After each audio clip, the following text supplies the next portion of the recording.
Sejam bem-vindos a essa aula que nós vamos trabalhar com as diferenças entre o rastreamento de objetos e a detecção de objetos, que muitas vezes os dois termos eles são utilizados em conjunto, porém existe uma diferença entre ambos. Nós temos essa imagem, que é um exemplo da detecção de objeto, que é muito utilizado, por exemplo, em imagens, dado uma imagem e você identifica quais são as pessoas. Nesse caso, tem somente a detecção de uma pessoa, porém aqui você poderia ter um quadradinho para cada uma dessas pessoas. Então essa aqui é a ideia básica da detecção de objetos. Você escolhe um objeto-alvo que você quer fazer a detecção e simplesmente você aplica o algoritmo e o algoritmo vai desenhar esse bounding box em volta da pessoa, do objeto que ele reconhecer. E conforme você pode observar nessa imagem, o objetivo do rastreamento de objetos não é somente detectar o objeto, mas você acompanhar esse objeto em um determinado vídeo. Então ele começa a fazer o processamento em um frame até ele chegar para os frames subsequentes, ou seja, você vai rastrear todos os passos desse objeto. Essa aqui é a diferença básica entre essas duas áreas. E, em geral, os algoritmos de rastreamento são mais rápidos do que os algoritmos de detecção. E o motivo disso é simples, pois ao rastrear um objeto que ele foi detectado no quadro anterior, por exemplo, você sabe muito sobre a aparência desse objeto. Vamos supor que aqui você faz a detecção do objeto e agora você quer rastrear esse objeto. Por exemplo, quando você está nessa outra posição, uma posição para frente, você já buscou as características desse objeto na posição n-1, na parte anterior. Você também conhece a localização desse objeto no quadro anterior, a direção e também a velocidade do movimento. Portanto, no próximo quadro, por exemplo, nessa outra parte aqui, você pode usar todas essas informações para prever a localização do objeto no próximo quadro. E você faz somente uma pequena pesquisa em torno desse local esperado para verificar se o objeto ele realmente está passando nessa parte. O algoritmo ele é mais rápido por causa desse fato, pois na detecção você precisa ter todas as informações sobre o objeto quadro a quadro, enquanto no rastreamento você já espera onde esse objeto vai estar. Por exemplo, se esse corredor ele chegar nessa outra parte aqui onde eu estou apontando o mouse, que é a posição esperada. Então você já vai esperar que aqui tem algumas informações sobre esse objeto.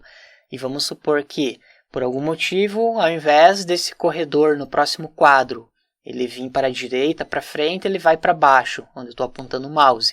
Então quer dizer que o algoritmo ele já vai ter um pouco de dificuldade em rastrear esse objeto, pois ele mudou drasticamente a posição. Um bom algoritmo de rastreamento utilizará todas as informações que ele tem sobre o objeto até esse ponto, ou seja, até esse ponto que ele está agora, enquanto um algoritmo de detecção sempre começa do zero. Essa questão que eu comentei anteriormente, que ele já tem os dados de velocidade, de direção e assim por diante. Quando você trabalha com detecção de objetos, você vai fazer o processamento de N frames, ou seja, vamos supor que um vídeo ele tem um total de 100 frames ou 100 imagens que geram o vídeo. Um algoritmo de detecção vai executar os processos frame por frame. Se você tem 100 frames, ele vai executar 100 vezes, ou seja, uma detecção completa. Por outro lado, um algoritmo de rastreamento vai executar n-1 frames. E esse n-1, nesse sentido, ele está indicando que ele vai usar somente o primeiro frame do vídeo para detectar o objeto. Depois ele vai dar início ao processo de rastreamento do objeto. Então essa aqui é a diferença básica entre os dois. Se você tiver 100 frames, ele vai executar 100 vezes o mesmo algoritmo. E no rastreamento, ele executa a detecção na primeira vez e logo na sequência ele vai usar o algoritmo de rastreamento, que é aquela ideia de considerar as informações do quadro anterior, velocidade, direção e assim por diante. O rastreamento se beneficia das informações extras que ele possui, aquilo que nós comentamos anteriormente, Porém, nós podemos perder o controle de um objeto quando ele fica atrás de um obstáculo, que é chamado de oclusão, ou se ele se move tão rápido que o algoritmo de rastreamento não consegue alcançá-lo. Essa imagem mostra um exemplo de um problema que pode acontecer. Vamos supor que você selecionou esse corredor para você fazer o rastreamento e veja que depois de um tempo ele acabou perdendo esse bounding box, essa caixa delimitadora acabou ficando muito para fora do objeto. Então isso é um problema que pode acontecer. A caixa delimitadora que rastreia o objeto pode se afastar. Por exemplo, temos a imagem original que ele está conseguindo rastrear o objeto, o corredor, e o que pode acontecer é dele subir. Veja que ele não está mais rastreando o objeto 100% completamente.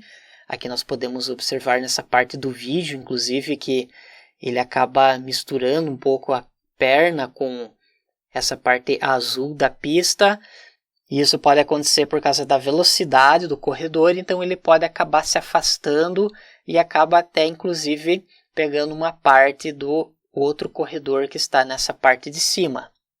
Você pode utilizar um algoritmo de detecção quando isso acontece.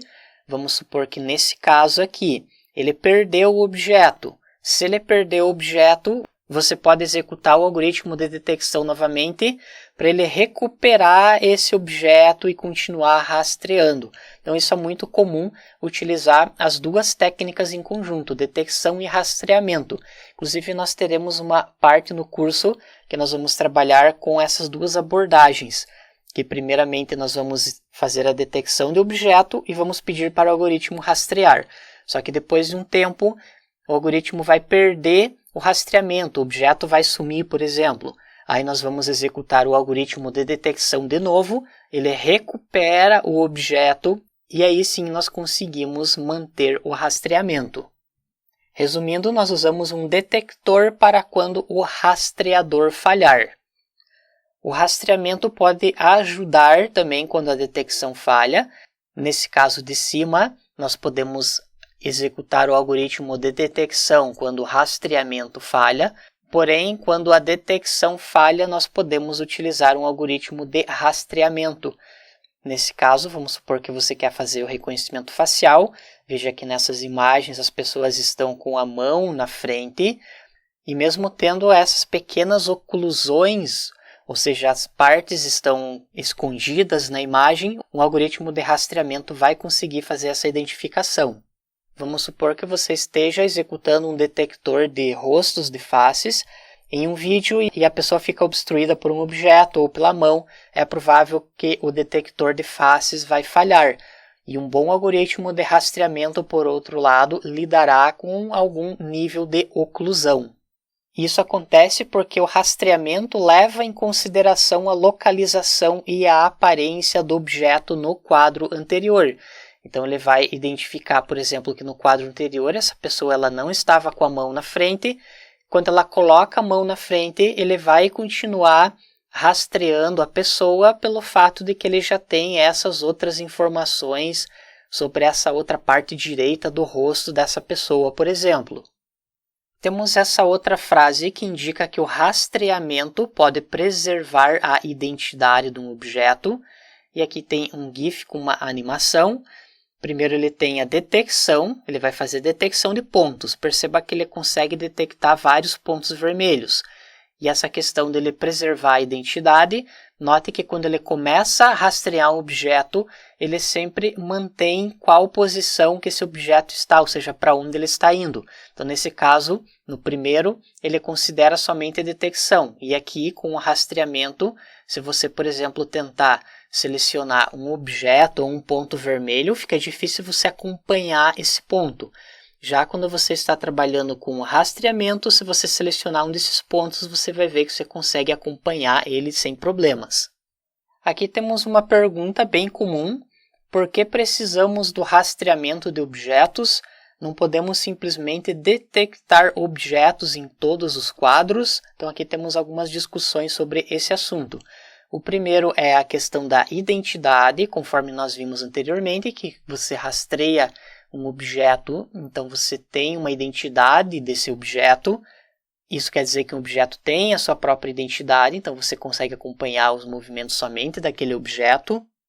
A detecção de objetos pode falhar, conforme eu comentei anteriormente, se você tiver uma oclusão, ou seja, tem algo escondendo parte do objeto, então a detecção ela vai falhar e o rastreamento já consegue lidar com esse tipo de situação. Pesquisa local ao invés de pesquisa global. Alguns algoritmos de rastreamento eles são muito rápidos porque eles fazem uma pesquisa local ao invés de uma pesquisa global no ambiente ou nos frames. Assim nós podemos ter uma taxa de quadros muito alta para o sistema. Aquela ideia que nós comentamos anteriormente, que ele vai usar as informações iniciais do objeto para continuar o rastreamento. Não vai toda hora inicializar o algoritmo do zero.